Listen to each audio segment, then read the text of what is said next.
I'm Amir Tamaddon. I'm an undergraduate at Brown, concentrating in history with a focus in the intellectual history of religion. My project traces the intellectual developments in 1960s and 70s in Iran leading to the 1979 revolution.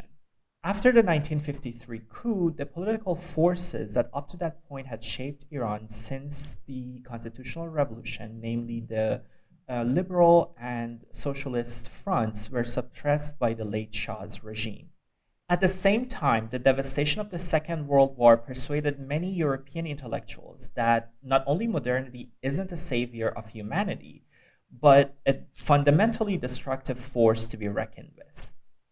Iranian intellectuals, especially those who reached maturity in the 1960s and 70s, were deeply immersed in European intellectual circles. Those who found themselves captivated by Martin Heidegger filled the intellectual and political vacuum of the 1960s and 70s with a passion for discovering an authentic self, following the example of many European counterparts. For my project, this includes the Iranianized Frenchman Henri Corbin, the Iranian Ahmad Fardid, and Dariush Shayegan. These intellectuals seek the source for this authenticity in an Irano-Islamic intellectual, philosophical, and spiritual heritage. Yet I would argue that they are by no means mere reactionaries nostalgic for a perfect past, but rather in a way advocates for a leap forward. Their interest in religion and tradition has persuaded many contemporary scholars that this group of intellectuals should be described as nativist or Islamist. Some describe the intellectual ethos of the 1960s and 70s in Iran as a tormented triumph of nativism.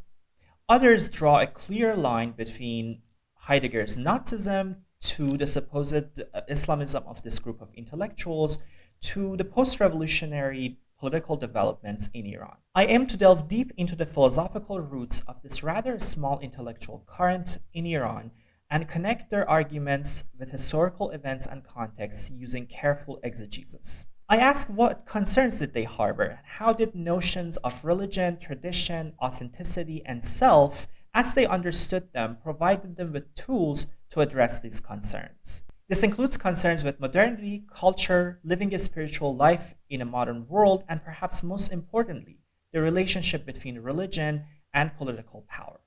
I hypothesize that the image that emerges at the end is a deep cultural and spiritual critique of modernity. My next step in this project is to immerse myself in the primary sources and let them speak to me in their historically situated language.